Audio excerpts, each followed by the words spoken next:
Good morning. Good morning, everybody. My name is Sarita Kanavos. I'm one of the co-founders of Women's Power Series alongside my mom, Dayssi Olarte de Kanavos. And we are excited to welcome you to what I think is our third smaller event in New York City, sort of this series.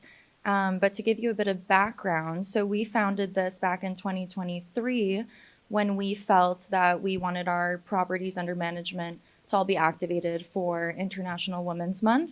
So we decided to create accessible and affordable conferences and actually hosted two larger conferences in Miami at the Ritz-Carlton in South Beach, where we hosted over 350 women each time and over 10 female-founded businesses and brands, and saw what a hit that was and the demand for more of these types of events. So we've been slowly expanding to New York City, where we started to do these smaller events, single panels, more focused on independent topics, which has also been great. And we plan to sort of bring our larger conference style event to New York City this upcoming April, which we're very excited about. And that will be a ticketed event. We'll be posting that on our website, on our social media pages. So stay tuned for that. But before we begin, I wanted to quickly introduce my mother, who's going to be moderating this panel today. She is the co-founder and chief operating officer for Flag Luxury Group, which is a boutique real estate development firm based in New York City. And this property is actually one of her recent developments, which was completed in 2022. So we're very proud about that. We work a lot in hospitality and in the food and beverage space. And so we love to bring that together when we plan these types of events. But we're really happy for you guys to join us today. And my mom will tell you a little bit more about it. But I also want to thank Maria Marshall with Gaia Goddess, who sort of helped spearhead this event and the planning for our wellness panel. So we're very excited and very grateful to partner with you. But yes, Dayssi, take it away. Thank you. Thank you and welcome everybody. It's so nice to see so many new faces. I think that this partnership with Maria is so exciting for us because we do get to meet a lot of new people, and I can see that you're all really excited about this panel. So let me introduce this panel, and I'm gonna have to read it out for all of you, but the women are incredible and I don't wanna miss anything. So sitting right next to me, I have Jennifer Maanavi, founder and CEO, strategic advisor. She's a pioneering force in health and wellness. She has sculpted an illustrious career over 2 decades. Jennifer has been a CEO, a co-founder, a fractional leader, management consultant, advisor, and board member in the wellness space. Passionate about high-growth B2C companies dedicated to improving well-being, she co-founded and has led Physique 57 since 2006, transforming it into a global boutique fitness and media powerhouse with a presence in all 50 states and 4 countries. Jennifer has been actively advising startups and established wellness brands throughout her career. Fit Guide celebrated Physique 57 as the top bar brand worldwide. Mindbody awarded Physique 57 Industry Icon Award, and Vogue named it a top 6 beauty brand in India. The brand's innovative growth strategies were featured in Columbia Business School case studies and McGraw-Hill textbooks. Jennifer's expertise and insights have also highlighted in esteemed publications such as Yahoo Finance, Bloomberg TV, Fox Business, Wall Street Journal, The New York Times, and Inc.com. Welcome, Jennifer.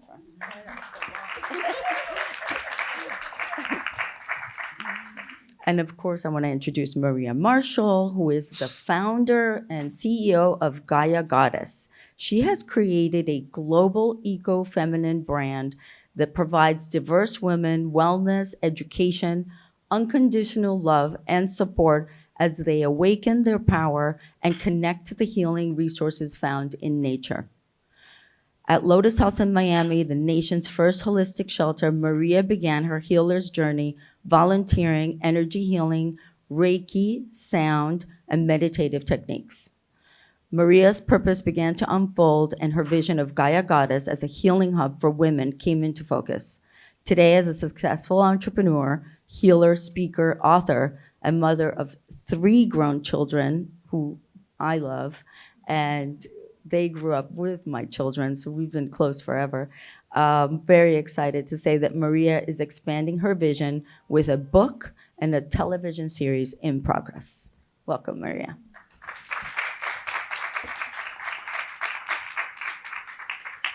Amanda Baudier is a holistic executive coach, startup advisor, and spiritual mentor to high-performing individuals. She is the founder of Full Plate, Full Cup, a boutique coaching and advisory firm that supports founders and early-stage companies to carve a human-first path to success. A graduate of Columbia University, Amanda spent 20 years as an executive leading teams at Tower Group, Sakara Life, and Melissa Wood Health before diving into entrepreneurship.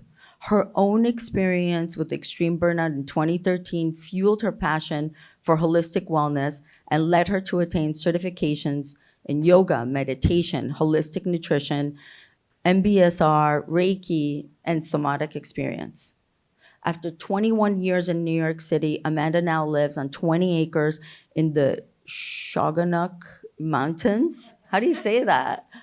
Shawanka. Okay. All right. Mountains with her husband and 2 children. Welcome. And lastly, we have Sarita Tabarez, Vice President of Flagship Noya House in New York City. Sarita is a visionary leader in the hospitality industry with over 30 years of experience throughout her career. She has had pivotal roles at renowned establishments, including Ian Traeger's Hotels, Grand Life Hotels, and Faena Hotels. Now, as Vice President at Noya House flagship location, she holds a special space for innovative health and wellness initiatives to enhance the member experience. Sarita collaborates with wellness partners to provide a diverse range of activations, including classes with aloe yoga, on-site sound baths, rejuvenating out-of-office retreats, and partnerships with brands like Soothe Massage Services, Pause Studio, Soulless Health, and Othership to extend exclusive membership perks. Most recently, she curated a comprehensive on-site wellness program, introducing a dedicated team of medical professionals to offer professional services to members. This team includes a general physician, OBGYN, nutritionist, acupuncturist, and phlebotomist. That's a hard word to pronounce too, but as well as practitioners specializing in cosmetic services and more. The program focuses on longevity, rejuvenation, and empowering members to live their best lives at any age. Additionally, Sarita has worked closely with the culinary team at Noy House to create a menu highlighting seasonal plant-based options designed to nourish and energize. She also ensures that all snacks and concessions are sourced to be non-GMO, further supporting members' well-being. Welcome, Sarita.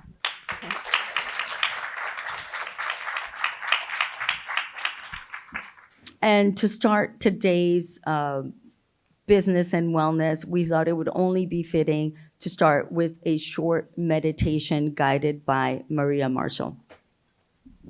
Okay, so everybody, I think you can hear me? Yes. If you guys could just plant your feet on the ground, if your legs are crossed, let's really kind of connect to the earth as I start to strum. I'm going to put myself closer to the microphone so you can hear me well. Okay. All right. So everybody, take a deep breath in. And on the exhale, you may want to shut your eyes. Another deep breath in, and all the way up from your feet, all the way up to your heart center, and bring your awareness to your heart center. This morning, we're going to be connecting to the energetic signature of gratitude. When we focus on what we are grateful for, we invite more of the same into our life. So let's begin our day and the beginning of this week off to a good start, counting our blessings and feeling the gratitude that we have. On your next inhale, up from your feet to your heart center. Allow this beautiful note, F, the note of the heart chakra, to expand your heart, to soften your heart and open your heart. See it expanding and softening. And as you do, I ask you, or I invite you, to connect to something outside of yourself that you are grateful for. It could be as simple as clean water or an amazing vacation you just had with your family, a place that you live. Allow that to come into your mind and come into your heart. And really feel, sink in to what it feels like to hold gratitude. Allow that feeling of gratitude to open your heart a little bit more, to soften. We all have so much to be grateful for, and sometimes lose sight of that in a hectic, heavy, stressed world. Breathe the gratitude into your hearts, your beautiful hearts. Take another deep breath in, bring it up to your heart, and allow that gratitude to just expand.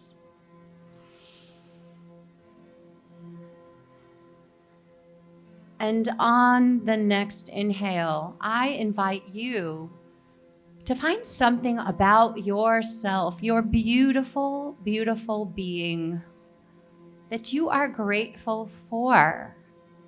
Perhaps it's a gift you have, a capacity, a generosity of spirit, something you really love about yourself, something you're really proud of and grateful for. And on the next inhale, bring it up from your feet, all the way up into your heart, and feel that gratitude, that loving gratitude for yourself. What does it feel like to be grateful for yourself? Take another deep breath in and allow that to expand the heart center. Feel these notes going into every cell of your body, especially your heart center, aligning the heart with gratitude. And on this last exercise, breathing in from our feet, let's bring up the air into our heart again. And this time, I invite you to be grateful for every woman in this room, especially those that conceived of this series, of this opportunity, this networking opportunity that we have today, other women that are contributing to the success and the collaboration and the power of other women. How wonderful that we get to come together these days. How wonderful that we are making progress, that we are systematically deprogramming what stands in the way of our power as a collective expression of powerful women. Maybe in your heart, you send a little love to everybody in this room. See us all connected through our hearts, all connected through our mission and our purpose and our passion and our gratitude. Breathe into that. Feel that gratitude, because we haven't always had these opportunities. And they are here. We can create them, participate in them, grow from them, expand, empower together. And I would just like to express gratitude for everyone who was a part of today, that facilitated the organization, pulling this all together, all the heart, passion that went behind this event, because it is evident when you look around and you see who's here, and how beautiful this room is and the love that I feel here and everyone. Breathe that in, gratitude for the love that we are. At the end of the day, that's what we all are, is love. And always remember to extend that to yourself. And I'm gonna, as I wind this down, as we're getting ready to start the panel, I invite you to take a bit of this gratitude throughout your day. And if your day gets a little stressed, maybe return back to this moment. You can come back to this moment at any time. You can connect to gratitude at any moment. And you might want to start moving your toes, maybe tapping your arms and your legs, just to come back fully into your body. The vibration can kind of take us places. And when you're ready, take in another deep breath all the way from the bottom of your feet up to the top of your head, and release anything, any worry or concern or stress, anything that stops you, prohibits you from coming into this present moment of now and receiving all that you came here to receive. Feel free to sigh as you open your eyes and return to the room.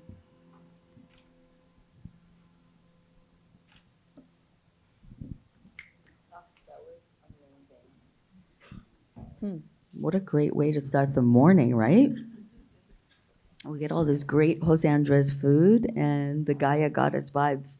Just put us all in the right place. Thank you. So one of the things that I really love to do when we have these panels is to talk about each person's journey and how they got there. And I have to say, when we were preparing for today's panel, I really loved all of your stories, and they were just incredible, and each one so different. So we'll start with you, Jennifer, on this side. What sparked the idea for your wellness business, and how did you address the need that you saw in the industry? And please share with us if you had, a big challenge, or share one of the biggest challenges that you've had on the way. Yeah, sure. So thank you, and thank you. That was beautiful. Thank you so much. So I was really minding my own business. I was working on Wall Street. I know some people here have that background. And I, right from college, went on to Wall Street and worked it pretty happily and in a focused way for about 11 years. And I just had one hobby, which was taking a bar class that was on the Upper East Side. That, like, it wasn't even a bar. Bar wasn't even called bar at the time. It was just called the Lottie Burke method. There was no such thing as boutique fitness at the time. In 2002 and on, it was just from, I think, like 2000 into the 2000s. It was really just yoga, Pilates, and a gym. Like, there really wasn't that much else in New York. And I loved this one particular form of exercise. And then it's a really quick story that studio that I loved and I went to many times a week decided to close really abruptly. Like, they literally just put up like a Post-it that said, we're closing. I was like, that's strange. And I had, been to business school, but you don't need to go to business school to know that, like, if there is demand, there should be supply. And there was a lot of demand, and she was closing down. So I really had an epiphany, like, well, why would it close down? And someone should keep this going. And a question that I ask myself a lot, and I invite you all to ask yourselves, is why not me? I was like, well, I'll just start another one. Like, I didn't really think anyone else would do it because they had other things going on. And I saw all these women crying on the street when they announced the closing. And I was like, well, if people are crying on Madison Avenue, there's probably an opportunity for me to sweep in. And what really, and I'm not kidding when I say it only took me like 48 hours to decide to do it. So I quit my job, and I then, without that extra burden, started to think through how I could get involved with that business. And, like, long story short, I tried to buy it, and that didn't work out. I tried a lot of different things, but really the best thing was that that founder gave me the name of my current co-founder, like my only co-founder, my soul sister, I call her. And she said, well, call Tanya Becker and good luck, and I'm out of here. So, so I had another post-it, Wow. which was Tanya's phone number. And I started from there. And I really started the business before Tanya came to be the co-founder. So, if any advice, you can start a business even if you're not sure what it's going to turn out to be. You just have to start it. So I had a real estate agent and an accountant before I even had a company name or even knew what we were doing. But you can just start anyway. That is great advice, because a lot of people think that everything has to be perfectly planned out and things are perfectly organized and everything. But in reality, you just have to take the first step into what you're manifesting and make it happen. And sometimes speed is more important than having, the very best and perfect business plan just to get out there. I think that's great advice. Maria, let's hear it from you. Excuse me. It really wasn't an idea that came to me. It was my life that came to me. I sometimes say I beta tested my business with my life. And I didn't know for much of my life why I was going through the experiences I was going through. I had a lot of challenging early childhood traumas, and just life in general wasn't what I thought it should be. I really wasn't happy and living very much in survival mode. And so at some point, the universe gave me a very strong tap on the shoulder. I had already been volunteering healing at Lotus House, and I loved it. I was very passionate. I loved going there and loving total strangers. And something about that experience was the first hint of maybe there's something lovable about me if I could go there and love on total strangers. And that really opened me up to knowing that I had to work and continue to help. I loved what I was doing. It was being received very well. And, unbeknownst to me, that was going to mean a drastic life change, leaving my marriage and my family and da-da-da-da-da-da-da-da-da. But that's what it required, and I had to go on the journey. And I knew that this was something that I was meant to do. And I didn't, thank God it unfolded a little bit slowly, because I think I've been shown the whole vision at the beginning of the transition. I would have run for the hills. It was as scary as, I won't say, but it was very scary. And I had a lot of fear of failure and a lot of lack of self-esteem and confidence. But while I healed that and healed myself, I saw, oh my God, everybody else needs this. Or most people need this, and it's not accessible, and it's not affordable, and they don't even know where to begin.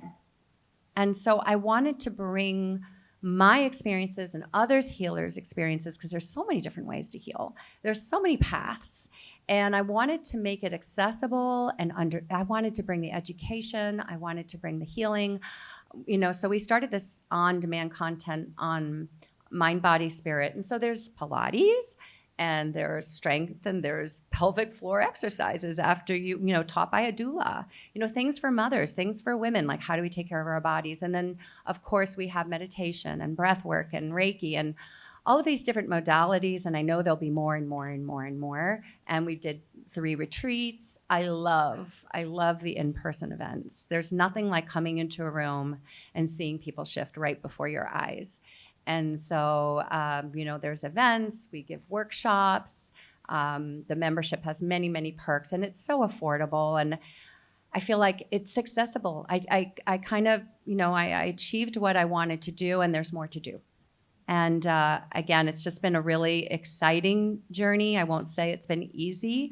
Startup land is not, simple and easy, and I understand that. But one thing I do, I implement is the wellness into my brand. I cannot be effective at what I do and be a crazy startup lady. I just can't. So that I would just put that out there. You get to create your own reality. And that's basically it. Thanks, Daisy, for the question. No, I love it. And you've come such a long way, and I'm so proud of you and proud of everything that you've built.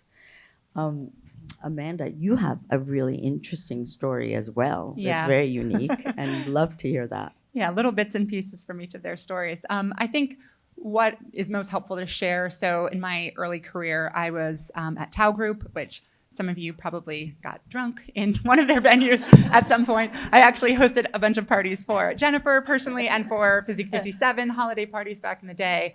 I was the only female partner. I was the youngest partner. And at the age of 28, I was so badly burned out that I needed to get heart surgery.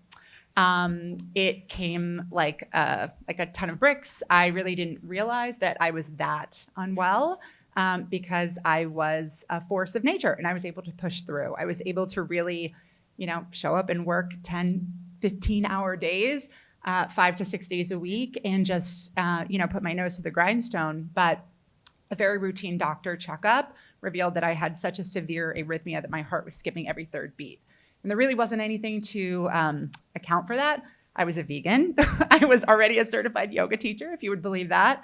I got up every day and worked out before I went to work. I was a little bit of a maniac, but in those days, people didn't talk about burnout, right? That wasn't like a word in 2013, at least that I was aware of. It was just like sleep when you're dead, work your ass off. And it was paying off for me. I mean, it really was. I can say that, that experience was a little bit sobering because I wanted all the things that had come from working that way. I wanted that success. I wanted that money. I wanted those titles. I wanted to be able to travel the world. And so when I had heart surgery, I took a sabbatical.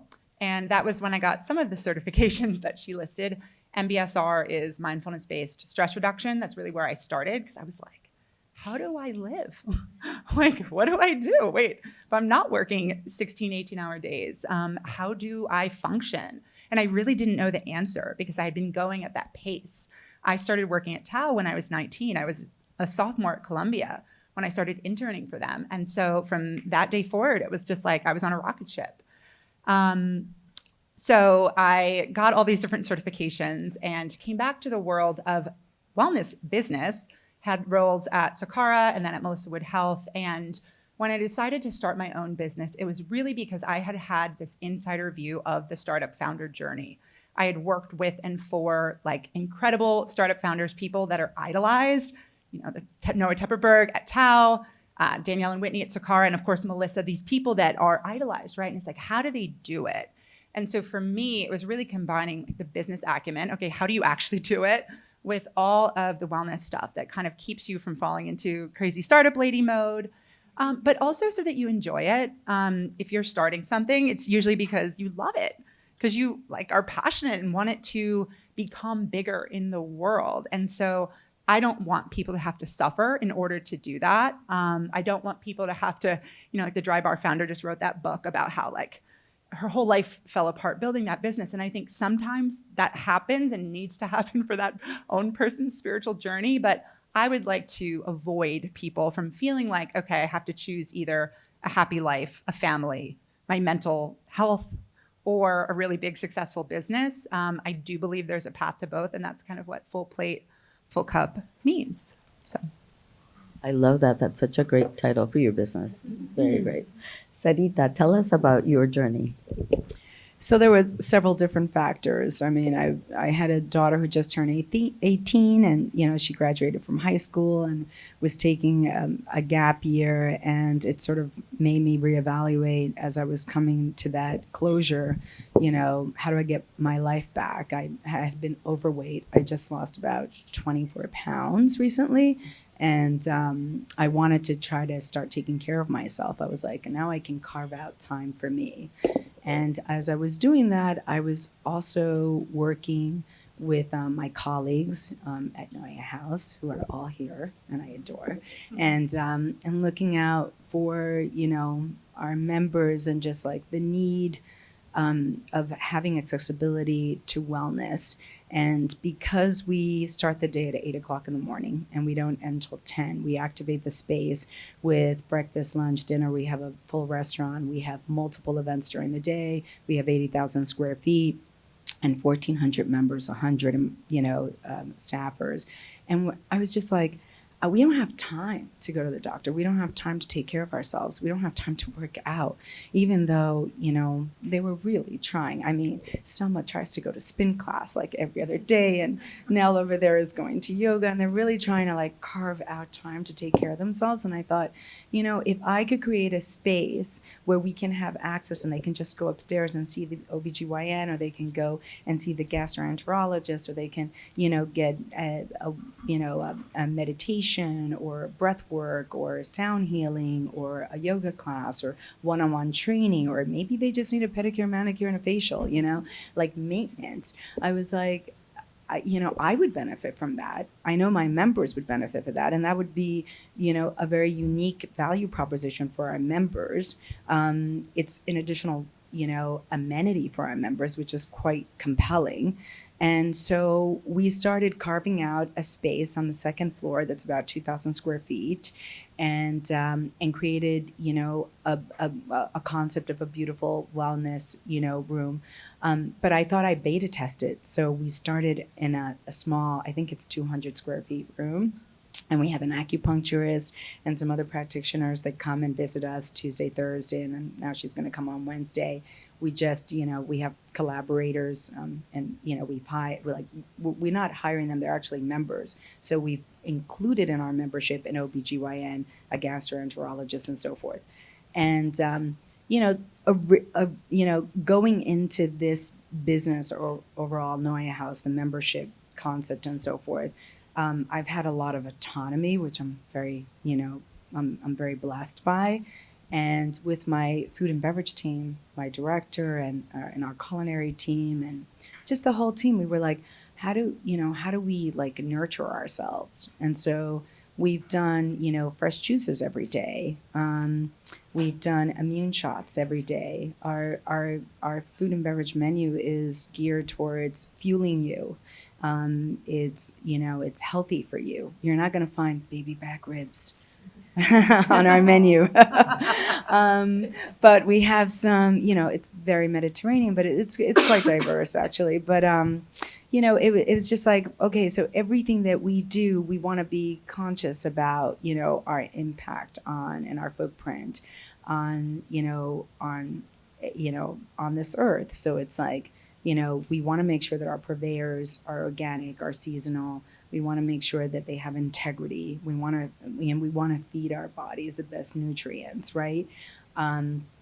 I remember we had juice press around the corner, and all of our members were coming in with this juice press, and I was like, Selma, do you think that we can figure out all these recipes, and that way, we can actually make them fresh every day, and the nutrients will stay in the juices, and it's just so much better because you don't have it refrigerated for days in and days out. And anyway, so we just, everything that we do is intentional. We really think about, the impact that it has not only on the members but our staff. I believe that eventually, every organization will have a chief wellness officer that will, be crucial to like the mental state of our team. I really do believe that, genuinely, as leaders, we need to be thinking about our teams, our colleagues, in the best mental state, and that means physical and mentally. So we've got to give them the tools to do that. I love that concept of chief wellness officer, and I saw the Flag Luxury team over here, nodding and deciding who of them is going to be the chief wellness officer for our company. Be one of those. I saw that combo happening over there. Okay, so one of the important questions I think that always comes up in these panels is about balance. How do you manage the balance between promoting well-being and running a business? And I know Maria touched on this, and so did Amanda, but Jennifer has a different point of view, which I thought was really interesting, and I'd love for you to share. What I loved about our conversation when you were talking about balance, you were saying that your passion for work exceeds anything that you'd like to do. So you don't feel like you're ever out of balance, even though you're always working, because you're always doing what you want to do. But what keeps you feeling like you are in balance all the time is because of the way you choose the teams and the people that surround you. And I thought that was incredible, an incredible piece of advice, because I also love my job and I love to work and I work all the time. And understanding how you curate that was very interesting to me. So I'd love to hear more. Sure, thank you. Mhm. And I have a team member here, Morgan, for 10 years. Yes. So I think we're all familiar with the term dread, and it's so bad. I mean, just to dread something. And I really liked my 10 years on Wall Street. But of course, there's always that phone call that you don't want to get. And this is before phones, really. Before we had cell phones. But you would just see who was calling, and sometimes you were excited and sometimes you weren't. And when I had the opportunity to start my own company, I made a pact with myself that I will not do business with anyone where I wouldn't want to answer the phone. And it was just that simple. It's like, if I see that person's name on my phone, at this point, we probably had smartphones, then if I don't want to answer it, then there's a problem with the way I've designed my life. And as an entrepreneur, you can design your life. And as a parent and as a woman, as anyone, we can design our life. And I have kept true to that for all these years. Every time the phone rings, I'm like, oh, I wonder who it is. And anytime I have a meeting, I'm excited for who's in the meeting. And we have Zoom after Zoom after Zoom. But the team is so fun and smart and nourishing. And I think everyone in my life, one of my BFFs is here, Catherine, and just the people in my life are so nourishing that I don't look at my work as just work. And if there is a partner or an opportunity and I'm not feeling it, it's just over. And you can tell when you meet someone, it takes 10 seconds? I mean, you would know that. Mm-hmm. So if you don't really like them in 10 seconds, then don't do business with them. I need to learn that skill. Okay. I'm very predisposed to liking people, so I definitely need to get some pointers there. But Amanda, I saw you nodding quite a lot too, and I know you have something to say on this topic. Yeah, I mean, I think Jen, you sort of have a situation that probably many people are aspiring to have, right? Being the person in the seat of, well, I get to choose, I get to curate, versus, well, I'm in a situation where maybe I'm not the person that gets to decide, who all the people around me are. And so something that I would say, when you are in that founder role, understanding that the power that you have, right? You don't have to say yes to everything. You can curate people. You can curate the pace. It might not feel like you can, but you actually can. You have a lot of say. When you're in a situation where you are not the one who is kind of at the top of the heap, what I'll often say to people is well, what am I learning from this? What is this bringing into my awareness? Whether it's learning what I don't like, learning what decisions I don't want to make when I do have more autonomy. Am I learning certain behaviors that I want to really note down and not replicate in myself? Am I learning how to manage people better? Am I learning how to manage up? Right there is, in the spiritual world, they say everything's there for your transformation, right? And I think that can be applied to business in a really non kind of BS spiritual bypass way, because look, especially when I was working in hospitality, I mean, the days, the length, the male dominant power structure, a lot of toxicity, in terms of just that industry and particularly the side of it I was on. But now that I'm coaching people, now that I'm in my own business, I'm like, oh, I know why I had to experience that. I know why I had to learn that. I know why I had to be in that situation. And that can actually help you find balance, because you're not so, oh God, why is this happening to me? Why is this happening to me? Why do I have this awful boss? Why do I have this awful coworker? I mean, you don't have to love it. You don't have to enjoy it, but you can think, okay, what am I learning from this? How can I move away from these things that I've identified that don't work for me in the future? And then they start to drain you less, because you feel like you're the one in the driver's seat again, even when you're not necessarily the one in the driver's seat. Yeah, I love that. That's terrific. One of the things that Sarita was talking about too was, she's developed so many partnerships that it has expanded all the services at Neue House, and that have also helped your employees. Why don't you tell us more about how you've, brought in all of these partners to enhance your business, and, where you weren't necessarily just hiring 50 professionals, you really used your database and your membership base. I mean, that's also in two parts. I have a community and culture director, Jean Michelle, who's fabulous, and she's really, taken the initiative to solicit partners. And Aloe was a fantastic partnership, and we'll continue to work with them. But they took over the penthouse, which is 10,000 square feet, and we did yoga and so forth there. And we've had some other partners like Gaia Goddess. Maria's not only a member and but she's also a partner, and she's done retreats at Noya House, and we're hoping to do more with her. And also Jennifer is a member. I know. And I want to say, just when you were talking about the food, I met Selma and she gave me a vegan quesadilla. And I said, oh, when I was joining, just thinking about joining, I said, oh, you got me at the vegan quesadilla. We have a fabulous vegan chef, Reggie. I don't know where she is. She was supposed to come today. But anyhow, so there, I always say there's no I in team. Like we're all very passionate. We collaborate. I have a very democratic way of running our business. I think that, I'm inspired by my colleagues, their needs, their wants, and I'm very sensitive to what their day is and their commitment and the hours that they work and the weekends and so forth. So I think that, we've incorporated partners in wellness in that aspect. And then through my experience, when my daughter was graduating, she got signed by DNA. I don't know if you know them, but they're like a model agency here in New York City, and they're really prominent. And she was a volleyball player, and she had these big, muscles. And she was recommended to see this nutritionist, Leilani, who has a PhD in nutrition. I don't know if she's here, but she became, Luna's trainer, and Luna went from a 42 thigh to a 34 by training and also, her diet and so forth. And I was just astounded by the transformation of her body.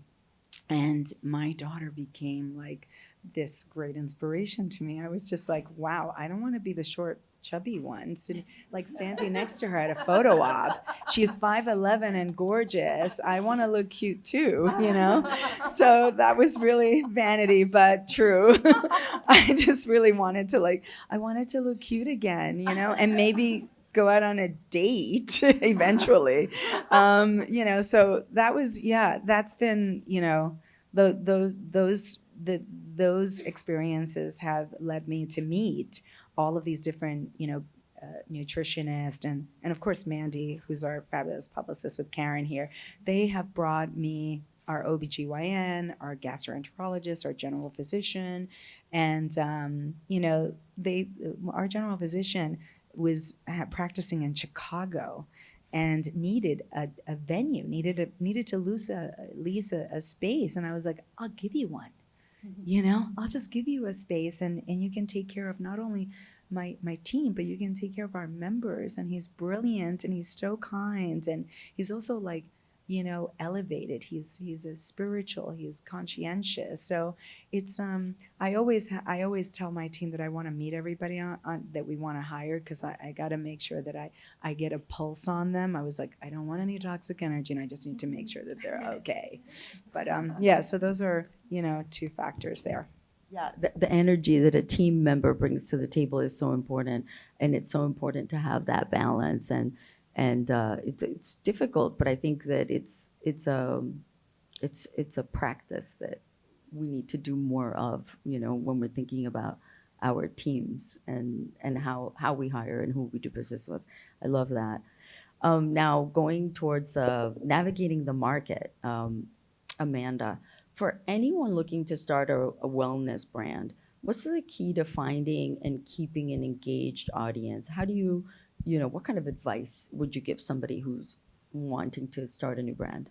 Yeah, I mean, I could go on for a couple years about this, but it is both great that the wellness market has expanded so much since when I started in wellness. I started practicing yoga. I was a vegan back in like 2002, and it was very strange. Nobody was vegan. Nobody was doing yoga. So it's wonderful that the industry has expanded the way that it has. It also means that there is a lot more competition, and there is a lot more out there. And so, the brands that really succeed are basically doing one of two things, or ideally both. One is innovation. You got to have something that's unique. And like I have a client, can't talk about what she's launching, but who's launching something right now. And she was worried that her market was a little too niche, like what she's offering is a little too niche. But what she knows is that there is a group of people who are really obsessed with what she's going to launch. And honestly, in a world where you don't have a ton of startup capital, it's better to pick something that that you're going to find early adopters, that is innovative, that is unique, right? If you launch a probiotic, guess what? You have a lot of competition with big bucks. And so if you're finding something that's a little bit more niche, you might start out with just like a very tight core market. But that innovation is what's going to get people to try you and to stick with you. And then you can branch out into like other products. The other thing I would say is brand. And people love to talk about community, which is really built around the brand. I mean, Sakara Life, people will always use them in like case studies or in their own like inspo decks. What they did, especially in the early days, was just build something that was different in terms of the look, the feel, the vibe. It was like the first sexy, fashion-forward wellness brand. Now, of course, there's lots of them. But when they started, like, they really had this like unique way of positioning themselves. They weren't worried about being judged for being too sexy or being too, fashion girly or being too elite or exclusive. No, that was their vibe. That was their brand. And they found people that really aligned with it. And that's how they were able to grow. Creating something that's just kind of vanilla, that's just kind of like, this looks like every other brand on the market. It's not going to resonate, right? You're not going to find your people. So I think playing it a little too safe when it comes to the brand and the voice, you're not going to find your community. You're not going to resonate. You're just going to be like, in that whitewash of vanilla pink brands that all look the same. And then there's a lot more that goes into it. But those would be the first two things I would say. And Jennifer, I mean, you created this incredible brand, Physique 57. I'm sure you had a lot of challenges along the way. I mean, what's the best piece of advice you would give somebody starting their own company? Yeah, I could talk about it for so long too, but I agree that it's okay to do something different. Like with Physique, the first PR firm we hired was a fashion PR firm, and they had never done fitness before. But the fitness people that I was meeting with were just showing like pictures of people in bikinis and triceps and stuff. I was like, yeah, that's sort of vanilla. Like that's what Equinox does. I mean, Equinox did it really well, but that's what a lot of people did. So just choosing different paths and not being afraid. And you do not need to ask for permission. You don't need to say, what. And now actually it's really hard because there's so many like people being canceled for bad decisions. And I mean, we had a big discussion. Do we use the word fat burning anymore? And like, you can get caught up in like, well, this brand said this and they got in trouble, but this brand said this, but then that's sort of plain and vanilla. And when we look at our competition, it's really hard because sometimes it's very generic and sometimes there are some outliers, but it's better to be an outlier if you can stomach it and if you can handle what may come, good or bad. But I think when you're starting your business, I think something that's really important, and actually Maria said, was loving strangers. And I'll just, English, I think, is one of the few or only languages where love means one thing for everybody. And in other languages, there's all sorts of love. There's like love for your parents, love for your children, love for someone, like for other things. And hospitality means loving strangers. And if you think you're someone, and it's okay if you're not, but if you think you are someone who can be in love with strangers, like I am and like you are, and probably all of us are, then you can create a wellness business. If you don't love random people on the street and you don't think that you can help them, it's just not the business for you. But like, I love every single person at Physique 57. And like when they go from a 2-pound weight to a 3-pound weight to a 5-pound weight, that to me is like having a little baby, like all over again. Like I fall in love with my clients every day. And that's what it takes. And then you can make fun decisions like, fun branding decisions. But if you're not in love with everyone who you think might walk through your door or log in, then it's not for you because it's a tough business. Sounds like it, for sure. And it's a tough business, but clearly it's something that you have to generate the love to make it successful too. And Maria, we were talking about the future of wellness, and we were talking about, what should wellness professionals bring, how do they use their platform to bring positive change in society? And I know this is something that you're doing, and why don't you tell us about, what are the obligations of a wellness firm to do? Well, I think if you're coming from love, which you just mentioned it so beautifully, if you're coming from a space of love and wanting to create more in the world, so it's not just about being successful or being recognized. Like if you're doing it for those reasons, and I've known people who've started businesses because they didn't love themselves, so they went out to prove to the world they were lovable, and guess what happened to their business? If you know you're lovable and what you're bringing to the world is coming from your heart, from a place of passion, then not only can you utilize your business to improve the lives of those that come through your doors that you have love for, but we're all connected. We're all inherently one as we are connected to the planet. And if we don't love her and take care of her, then we're not going to exist anymore. So it's all the same. And so I feel that with wellness in mind, we can, I have definitely big plans for funding programs for the earth, sustainability, educating people how to live gently, not from a place of judgment, but God, we don't even know how to recycle. I mean, we think that if we throw something, a cream, in the garbage can, in glass container, it's going to get recycled. Nobody tells us you got to wash that out. I mean, they don't take the time to educate us even how to recycle. And so we think we're doing it, and we're not educated. And you know what? It's incumbent upon us to educate ourselves. Because if you wait for it to happen out there, you know what's happening in the world. It's not going to happen. This is the most pivotal time, I believe, on the planet. This is why wellness is huge. It's getting even bigger and bigger and bigger, because who doesn't need wellness? Our planet needs it, and every human on the earth needs it. And we need to be educated in it, and we need to lovingly extend our hand out to our sisters and collaborate together. We're not going to get anywhere. I'm not going anywhere on my own. I have to collaborate all day long, and I want to. Because what's not beautiful about coming together, combining our energies, it's like a collective prayer. When we pray together, it's stronger. When we work together, it's stronger. When we love our sisters and work from a place of passion and drive and wanting to hold each other up, guess what? We go even higher because we know we're abundant. We know this planet's abundant and there's enough for everyone. So create from your passion, and take that passion and turn it outward, because you're limitless. Everyone in this room is absolutely, positively limitless in what she can create. And so as soon as you know that, feel that, and have that confidence, there's no stopping you. I love that. That's beautiful. Really well said. Sarita, now you talked a lot about how you're bringing a lot of these wellness modalities, not just to your customers, but to your team members and to your staff, right?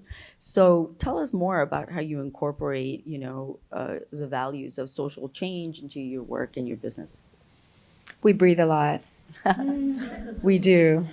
Sometimes we start our meetings and we're like, okay, can we just take a breath? Because it's so stressful, running a business, being a single mom, making sure that we meet our revenue goals and our projections, and our P&L is looking pretty healthy.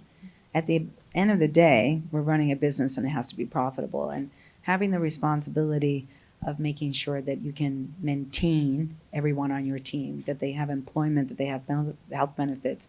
And I don't want my team to worry about money. I want them to live, a healthy life where it's like they have work-life balance, they have funds to, if they want to invest in an apartment or have a baby or this or that, and they're growing families and so forth. And as a leader, I look at everything holistically, like, and so it's very stressful to run a business and be a leader, and in this day and age, and there's stresses of just being the wrong gender. I mean, female leadership, it's getting better, but trust me, it is still very challenging.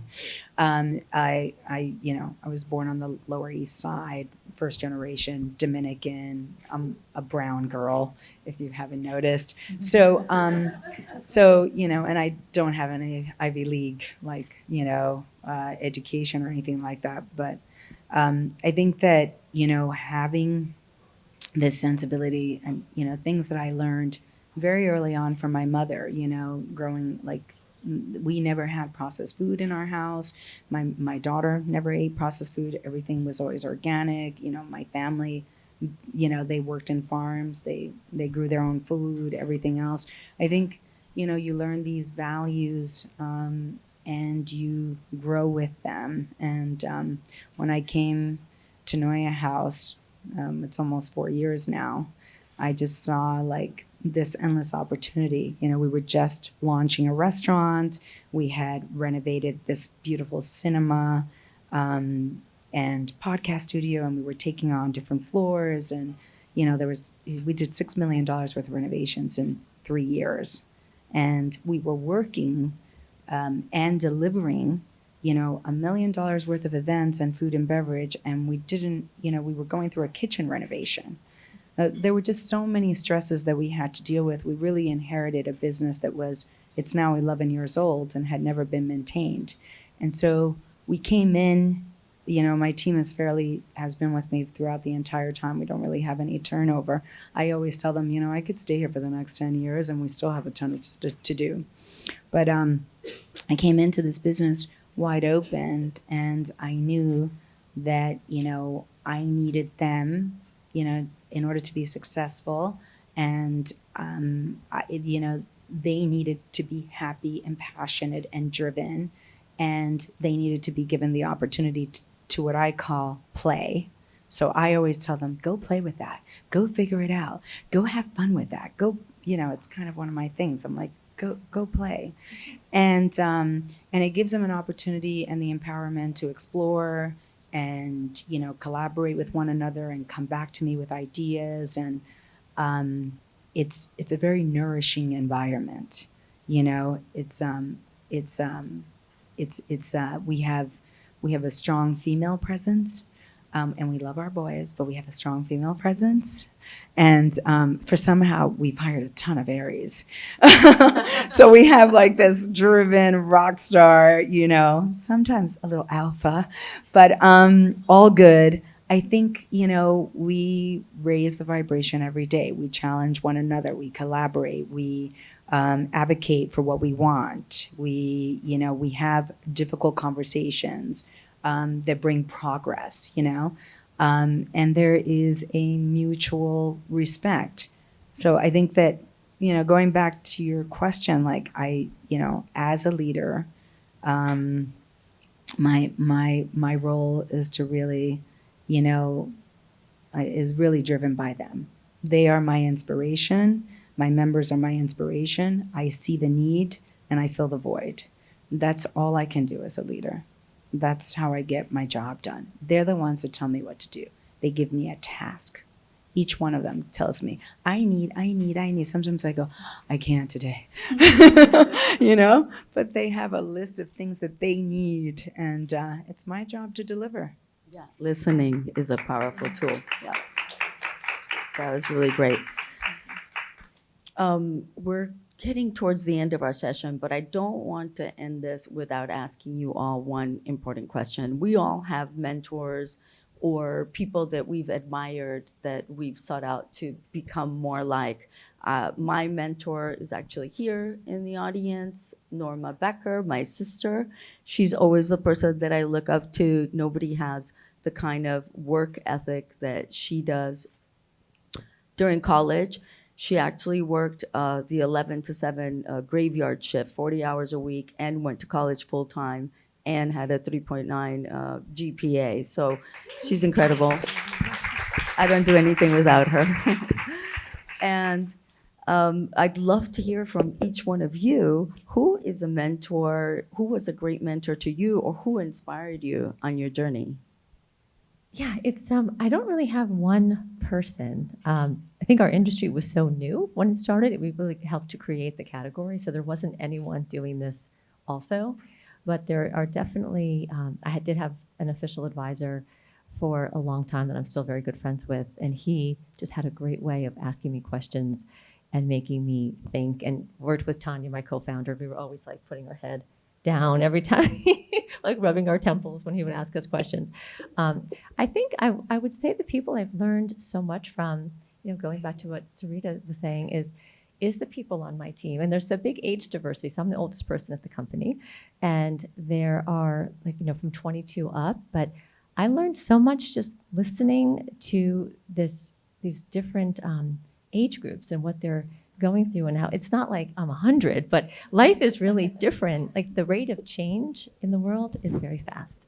So there is a big difference, I think, for me in watching some of the younger amazing people like evolve. And I learn so much from them. Like friendships are different now. How people communicate is so different now. So I would actually, introduce the idea of reverse mentorship. Like there's really no one who's like 70 who is in boutique fitness, which means my days are numbered because I don't know how long I can, there's not a lot of older people. So it really, in my industry, in our industry, like the young people have a lot of the answers or have a lot of the questions that they're asking us to answer.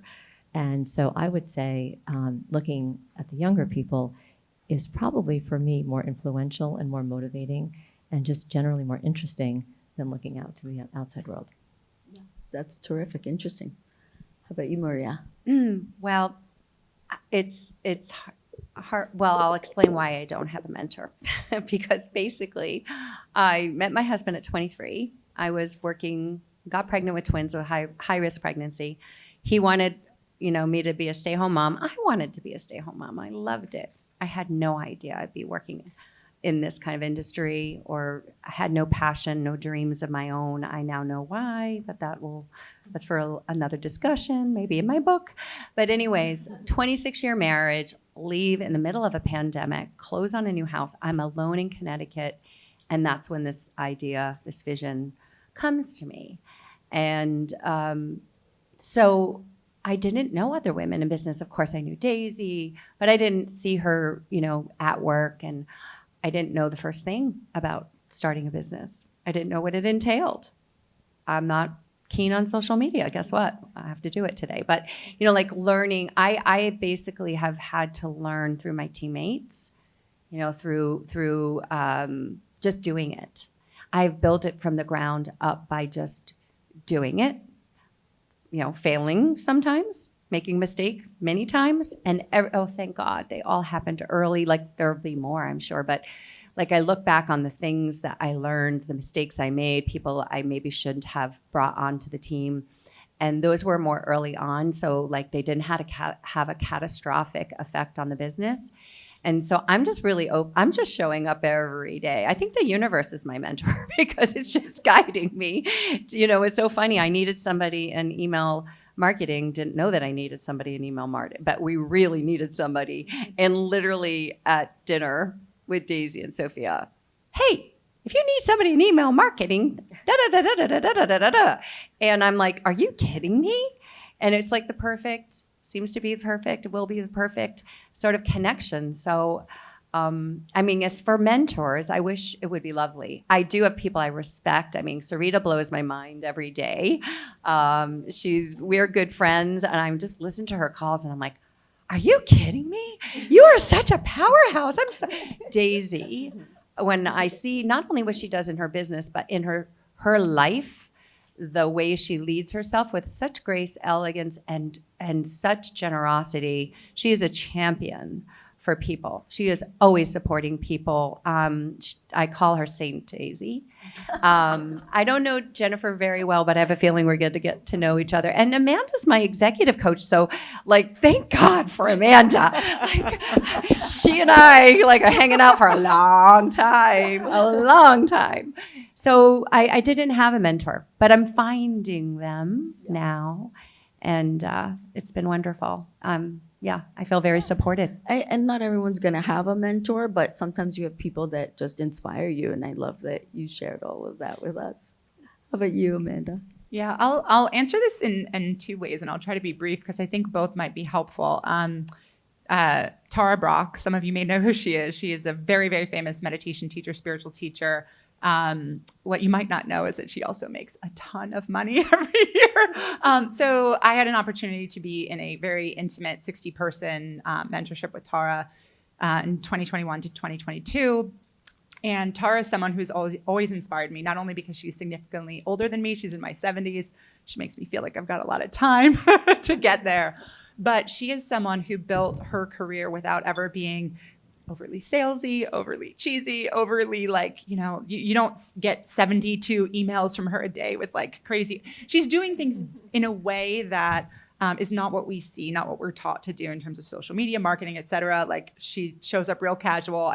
And she is a true teacher, a true academic. If you ever have an opportunity to hear her speak, lecture, et cetera, she's just a brilliant woman. But I did the math on what she charges for her different trainings. In just one teacher training that she does every year, she charges $5,000 for the yearly training. And in her, not the mentorship, but her big training, 10,000 people.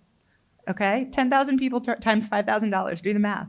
Okay? So what I'm saying is like, she's an example of somebody who did something with such integrity, such just grace and kind of quiet energy, not out there, buying meta ads left and right, but she's crushing it, right? So anyway, she is probably my career mentor, but I have the best job in the world because I spend every single day in a business school case study.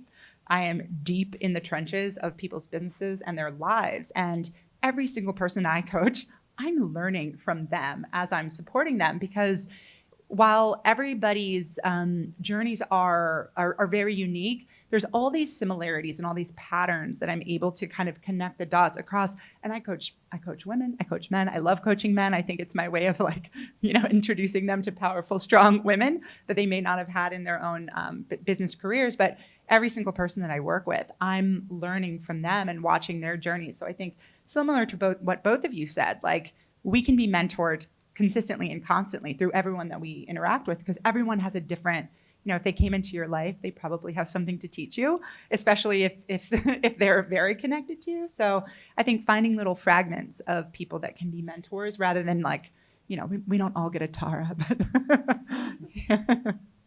Yeah, and Sarita, it's okay if you don't have a mentor, but if there's anybody that inspires you, we would love to know that too. So, first of all, we all need an Amanda in our lives, and just to amplify what Maria was said, the universe, right? The universe provides. Things show up. I'm like the ultimate manifester. My team can tell you the craziest stories. I'm like, we're gonna make $17,000 today, and she's like, what are you talking about, crazy? And then we ring it in, and it's 17,000. I'm like, ouch. Watch what you say and think, Sarita. But I think, I was very blessed 10 years ago. So I'm 57 today. 10 years ago, I was raised in a very religious, I have an aunt that's a nun, two uncles, a priest and a bishop, and Catholicism. My mother, I have 14, aunties and uncles on my mother's side and 16 on my father's side. And my aunts and my mom have been a great inspiration to me. Their kindness. My mom has like a third grade reading level. She came here when she was 24, and she became a seamstress. And my father was a dishwasher over at Burger Heaven, and then became a cook. So literally no education. All they had was a community and love. And I think that even though I was raised in that, we all have traumas. We've all been exposed. As much as, my family wanted to protect me, they couldn't be there all the time, all eyes and ears. So 10 years ago, when I turned 47, a friend of mine said, I am so done with you. You need to come on this journey with me. And she took me to a upstate. Oh no, actually, it was in Connecticut. And I did this journey with like what we call a heart opener. And in that journey, it's medicinals and so forth. And in that journey, I basically had to self-heal. And so I had a bunch of downloads, and self-reflection. And it was like 47 years of therapy in one night. And it was life-changing for me. And since then, I have, hosted and taken, some of my dearest friends. My best friend Patty is here, and she waited 10 years to do her journey. Naughty, but it was the right time for her. But anyway, I've treated my friends to this work. It's not cheap, but it's worth every. When you think about what you pay for a therapist, one session. This is like life changing, and it's one night. And in that journey, it basically gave me so much work to do on myself, self-reflect. I saw myself as a third person, and I saw myself with kindness and empathy and compassion. So I saw myself almost like, it was like an aerial vision, and I saw like who I was and the interactions that I was having and how other people perceived me. And, maybe I shouldn't say that. Maybe I shouldn't react that way. Maybe I need to like take a step back. And, it was critical. But it was also very compassionate, towards myself and learning to love myself, and take care of myself, and has been quite nurturing and somewhat of an awakening. I see, I know when I'm in an environment where there's like consciousness, where there's people that are, somewhat awake, there's a sensibility to them. We're all growing. None of us are perfect. We're all evolving, hopefully in the right direction. So, to come into, that realization where it's like, where the universe provides, we all have people in our lives that are constantly teaching us, whether you take and maybe you leave some things, and sometimes that lesson keeps showing up over and over again because you got to relearn it, until you finally say enough, So I think the universe provides, and I think that we're all in each other's lives to learn from one another and to take and from one another, and so yeah, that's So much wisdom today. I love this. Thank you so much to Jennifer, Maria, Amanda, Sarita. This has just been an incredible morning. I feel, full of energy, great ideas, so many tidbits, and I know we're going to stay in community together. And I'm happy that we all are in this space, and I was so grateful to bring you all into the Women's Power Series community as well. I'm excited to know that Maria's membership is going to get started, I think, next month. We're all going to be able to sign up for Gaia Goddess memberships. And I'm looking forward to hearing more about, what everyone here on this panel is doing and supporting each other. Thank you for being here, everyone. Thank you, Daisy. Thank you, Daisy. Oh, I just want to make a quick announcement. We have a little rose quartz crystal, which is crystal of love for every one of you, and goodie bags. So make sure you grab your crystal on the way out. They'll be on the if you go out that door. Okay?